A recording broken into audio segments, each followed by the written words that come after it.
Here's our economic update for June 13th, 2026. On June 3rd, we had our ADP numbers come in. This is an independent source. Said that the U.S. added 122,000 jobs in May. They said that the jobs were added in education, health services, trade, transportation, utilities. They did see a decline in IT, mining, and natural resources. On June 5th, we had our Bureau of Labor and Statistics numbers from the government that said that we've added 172,000 jobs in May. The BLS also revised our April numbers up 64,000, so that puts us at 179,000 jobs created in April. They further revised the March numbers up 29,000 to 214,000 jobs created in March.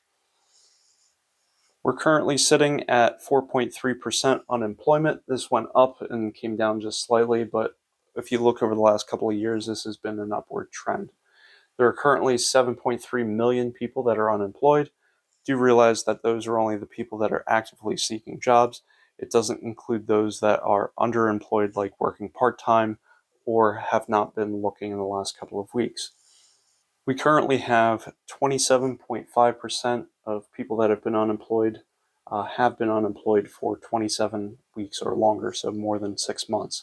We currently sit at a labor force participation rate of 61.8%. This has been dropping over the last couple of years, but it's held steady over the last month.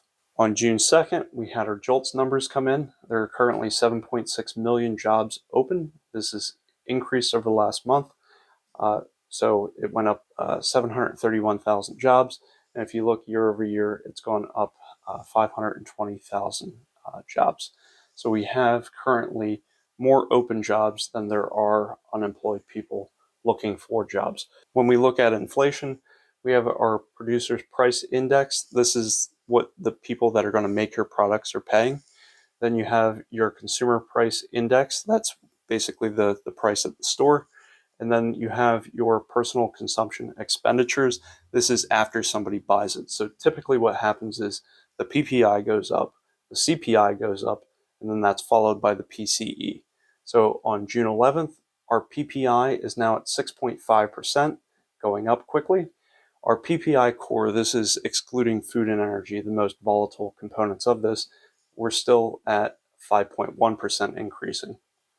On June 10th, we got our CPI, our Consumer Price Index, at 4.2% increasing.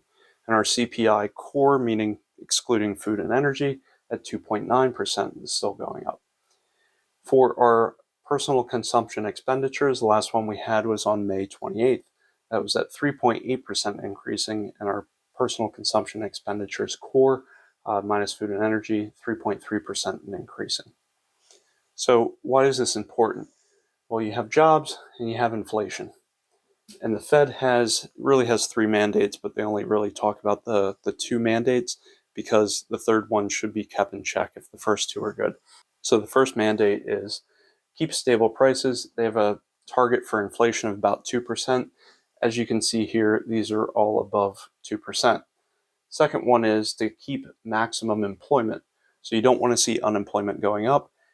If you see a bunch of job losses, then basically you may have to drop interest rates to get people hired so that there's more people buying things.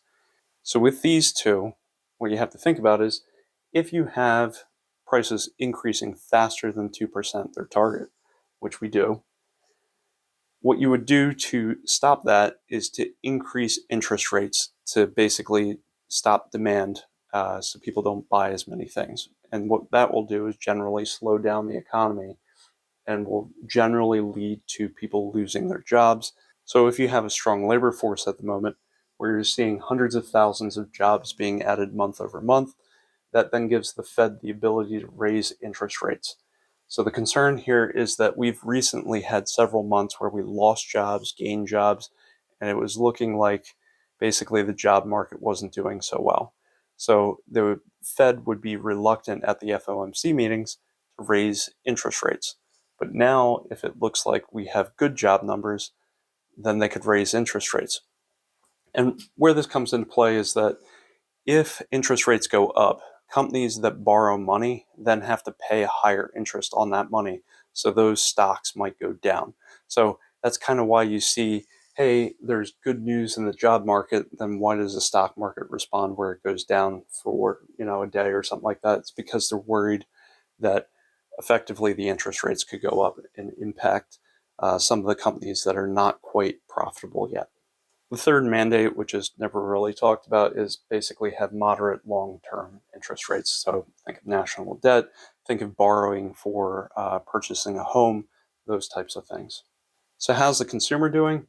On May 28th, we got our personal income, which was down 0.1%. This happened in 2001, 2008, 2013, 2020, 2022, and currently. So why am I highlighting this? Recession, not good economically, recession, not a technical recession because it went negative on GDP. Initially was negative on a second quarter of GDP, but was later revised just slightly positive. So avoided an actual technical recession, but it was hard for most people. And now we're seeing the same thing. So that's not really a good sign. Our personal disposable income was down 0.1%, down about 20 billion. Our personal consumption expenditures were up 0.5% or up 111 billion. This is basically up on gas, energy, housing, utilities. Spending has gone down on vehicles, insurance, finance, and clothing. So people are spending a lot more on the gas and energy side at the moment. Personal savings, this is going down. We're down to 611.7 billion.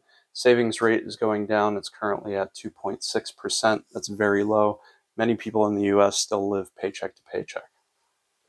On June 8th, the survey of consumer expectations noted that inflation expectations 1 year from now is 3.5%. This is slightly down, but it's still pretty elevated. People also think that credit availability is going down. People believe that the likelihood of being able to find a job has further decreased, and the perceived odds of losing someone's job has increased. It's now at 15.1% likelihood in the next 12 months. Again, this is how people feel. It's not reality. It's just how people feel. June 12th. Survey of consumers. This is from Michigan. So we have our index of consumer sentiment. Month over month, we're up 9.2%. Year over year, we're down 19.4%. So last month was pretty low. So you may see a pretty dramatic gain month over month. I'd like to compare back a year. But you can see over the last month that this has shifted pretty significantly as there was a ceasefire with the US and Iran. That's also kicked up to not a ceasefire, and then now we're close to a deal, not a deal. I don't believe anything until it's actually over. Current economic conditions, month over month, up 5.7%, year over year, down 25.3%. Index of consumer expectations, up 11.8% month over month, down 15.1% year over year. Main concern at the moment, people are more concerned with inflation at the moment rather than unemployment. Also note that the Federal Open Market Committee meeting where they decide interest rates, that's going to take place on June 16th and decided on June 17th. So that's coming up in the next week. So concerns I had were real personal income has dropped in the US, and Canada just entered a technical recession. So what's going on with business? So on May 28th, the CEO confidence survey was taken, and confidence has plunged in second quarter 2026. They expect conditions to worsen over the next 6 months. However, more than 35% of all CEOs plan to increase their capital spending, so that's more money into the economy. On June 1st, the ISM manufacturing data came out, said that the economy is still growing, manufacturing is still growing. However, employment has been contracting. This has been going on for a while, so people are losing jobs in this sector, but the economy is growing and manufacturing is growing. They're also saying that prices are increasing. On June 3rd, the ISM services report came out. The economy is growing. Services are also growing. However, employment is still contracting and it's contracting faster. Prices are also increasing. On June 9th, we look at real estate. We have existing home sales. We have 4.17 million existing homes were sold in the past year. This is up 3.2% year over year. There's 1.55 million homes for sale. This is up 0.6% year over year. We currently have 4.5 months worth of supply. Balanced market would be 6 months of supply, so this is still considered a seller's market overall. But realize that real estate is local, so there's some areas where it's a buyer's market, some areas where it's a seller's market. Overall, on average, it's a seller's market at the moment. Median home price has climbed again. It's at $429,300, and this is up 1.3% year over year. If we look at our GDP, our gross domestic product, first quarter 2026 was plus 1.6%. Second quarter 2026 is still estimated at plus 3.3%. So one company to note was SpaceX had its IPO this week, and it's going to be rushed and included in the indexes because it's currently at about $2.1 trillion. So it's a pretty big company. I do want to make sure that people understand that there is a lockup period when you have an IPO. What is a lockup period? So a lockup period is effectively when people who have stocks before the IPO are not allowed to sell their stocks during that lockup period. So that could be anywhere from a couple of months to a year or so. Generally, it's about 180 days, 6 months. But we'll go through that here. So instead of having everything come out on 180 days, they're going to have the second quarter report in August roughly. And when they do that, they're allowing 20% of shares to be sold off. Now, if the stock price stays above 30% higher than what the IPO was, they'll allow 30% to be sold in August after the second quarter report comes out. When the third quarter report comes out, they're going to allow 28% to be sold off. This should be sometime in, say, October or November. And then 180 days from now, basically like December, most of the shares will be able to be traded, and this increases the supply on the open market. Elon Musk, who's now the first trillionaire in the world, he has to wait 365 days before he can sell anything. So that's his lockup period. And why is there a lockup period? Well, basically, when you first have something, if you flood the market and have a bunch of supply, the company is not able to raise as much capital to use that money to do whatever the company wants to do with it. So that's one. The second thing is, if you flood the market, the stock price will drop pretty quickly. Typically what happens, I'll take a couple of examples for a history lesson. So let's take Palantir, for example. Palantir during the IPO was about $10 a share. In a short period of time, that went up to $40 a share. Then within the first year, it went down to about $8 a share. And the lockup period, when it went through, it lost a significant portion of what its value was. Just because you flood the market, you have an increase in supply, and the demand's not there anymore because people are not as excited. So typically you have much more in terms of the people that want to sell versus buy, and the price comes down until you can find enough buyers. Now Palantir, many years later, is at $128. So I'm not saying that these companies are bad. What I'm saying is that when you have limited supply and you have high demand because basically people are excited and there's not as much supply, but there's a lot of demand and it's the new shiny thing, prices can move very quickly. But then after the lockup period, there's not as much hype, there's not as much excitement. What typically happens is prices drop for a period of time. That's why I try to stay away from IPOs until after the lockup period.